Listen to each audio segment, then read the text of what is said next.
Welcome back. Master G here. Man, it's an honor and pleasure once again. My brother Tactical Karl, Tactical Rifleman. The Not man is not good, the man. tactical Karl. Oh, Tactical Karl is tac- good people, yeah, he's good people. but my name is Karl, Karl, but I'm not tactical Karl. yes. I just do that because you're so tactical. So I'm just, but Tactical Rifleman's Tactical my Rifleman channel. Yep. is his channel. And I'm saying a wealth of information. He's a genuine guy. He's coming straight from the heart. And we're going to touch base on some new programs he got going on, some situational awareness stuff that people really need to be focused on, and your just personal self-defense for you and your family and your loved ones. And more importantly, we're going to touch on a little subject on health. Your personal health is so important. So many people have been locked in through COVID and stuff like that. Their mindset, we have people wilding out with road rage. But when you're in the military, so many subjects are not really taken care of, but our mental capacity has to be taken care of, and your brain health and mental health has to Yeah. be priority number one. So what would you like to start out with? What would you like to enlighten us on? What's going on new with your system and your Ooh, and I see you got the range going. Everything is nice and beautiful out there. oh yeah, Like we Walt Disney World for shooters. Like yeah, new shooters, a lot of new shooters coming out this year. Again, if you want to find our classes, tacticalrifleman.com, we got the full calendar right there. mm-hmm. I don't really do basic classes. I do like our combat pistol 101. It is my entry to combat shooting. So have the basics down, come out, and we'll build you into the physiological effects of being in fight or flight Mm-hmm. and doing all that. So we start off pistol carbine. Everybody wants to do pew pew at 5 meters. We've got a new course this year called battle rifle, where instead of shooting 25, 5 meters to 25 meters like most people do, Mm-hmm. this course actually goes 50 to 300 to let you see what that carbine's actually capable of doing. Mm-hmm. We've got a bunch of other classes, high risk travel, and I used to teach this mostly to government guys or corporate guys that are going, they've got to go do a business meeting in like Libya or somewhere. But how are they any more important than your family when you're going to Disney World? Right. So I have people that will bring their wife and kids to it. It's not, so long as you tell me your loved ones are mature enough to take in the material, I really don't put an age limit on that at all. We've got a few medical classes, some survival stuff, a lot of private training this year. But yeah, we're staying busy. We're Yeah. staying busy. And I'm glad you said that about the family because that's one thing we're real big on is the family training. Because if the husband's not there, what happens? What Yeah, happens exactly. when he is the only first responder? He's the only person that can control it and use a gun. I'm like, no, it's a family atmosphere. If something happens and the kid, boom, they're behind me. Somebody's calling 911. Somebody's videoing. But everybody has a drill. Everybody has a position. Everybody has a mission. Now, the wife can do the same thing. She has a firearm that she can shoot with one hand confidently. Like all these things have to be played out, and it's so important for people to do it as a family versus just doing it. Yeah. We rely on the husband. And Yeah. it's hard to convince your family to do that. Mm-hmm. But most of our viewers are guys. Right. But one thing I hit them up right. You start going over the rules of firearm safety. And I ask them, how many guns do you own? Mm-hmm. And some of these guys are, I got 10 guns, I got 20. Well, how many did you bring to class? Well, I brought one, I brought two, I brought three. Mm-hmm. Where are the rest of your guns? They're all at home. Are they safe?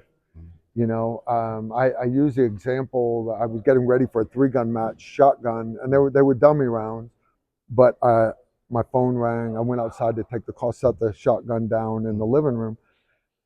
3 minutes later, my daughter, cheerleader, Mm-hmm. came bouncing in with 6 other cheerleaders, and they're remote control, legs up on the couch, rat in the refrigerator. My daughter saw the shotgun, picked it up, pressed, made sure it's unsafe, press check. Mm-hmm. It's got rounds in it. They're Mm-hmm. dummy rounds, but Mm-hmm. it's got rounds in it. Safe direction, walked it into my bedroom, put it on my bed, went back in. She went back to being a cheerleader. Mm-hmm. But that's because my daughter learned firearm safety when she was 7 years old. Mm-hmm. As soon as I thought she was mature enough Yep. to grasp safety, and then you build off of it after that. A lot of people are scared of firearms because they just don't know. Yep. There's a lot of people that are scared of swimming, but that's because their mom never took them to the pool. Mm-hmm. I don't blame people for that, but let's get past that. And that's the only way we're going to make the world a better place is by working together. Mm-hmm. And it's not just about buying guns and buying ammo and putting it under the bed for the Yeah. Armageddon. Mm. No, you've got to train. Mm-hmm. You've got to train, and that involves your loved ones more than anything else.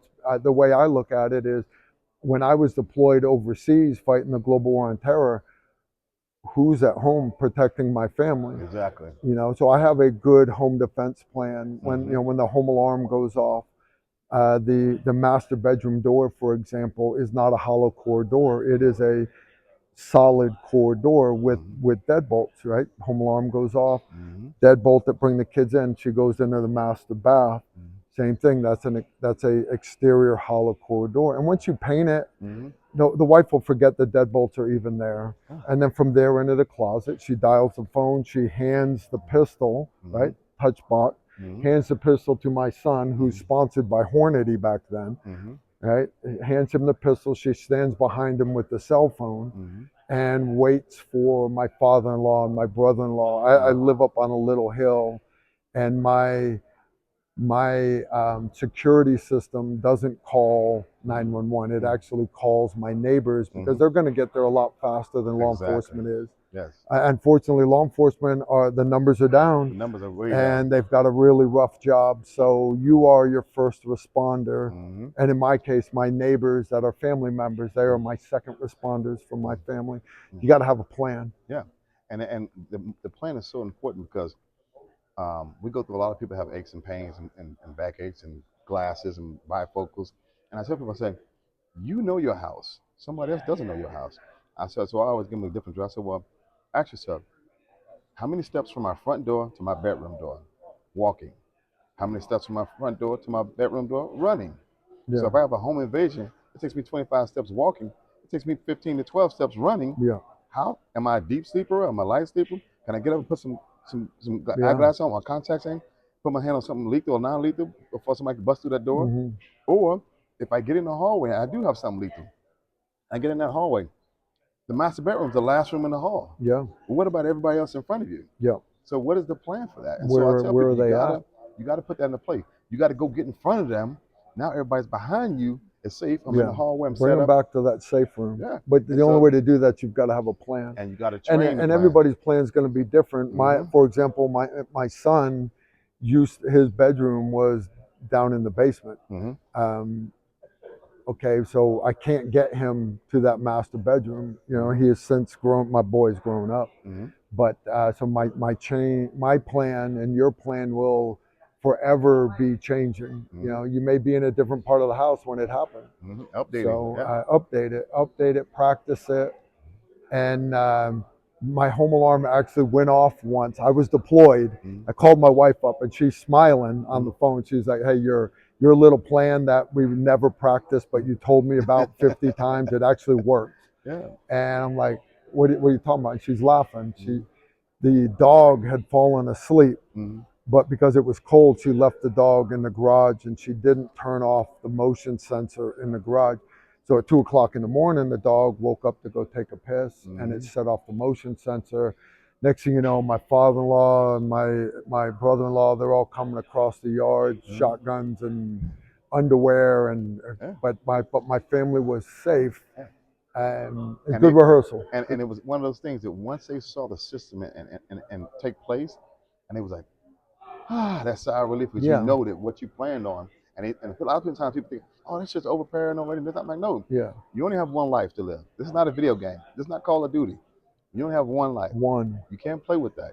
And so, also, I want you to touch on, because I always like, see, for me and Richard Moreno, my partner behind the camera, we do a lot of training for civilians. We do a lot of executive protection training and executive protection services. But one thing we end up starting to switch to is more traveling executives and their families. Hmm. Because more like your family's not there, or if your family's going to Walt Disney World, what's the plan?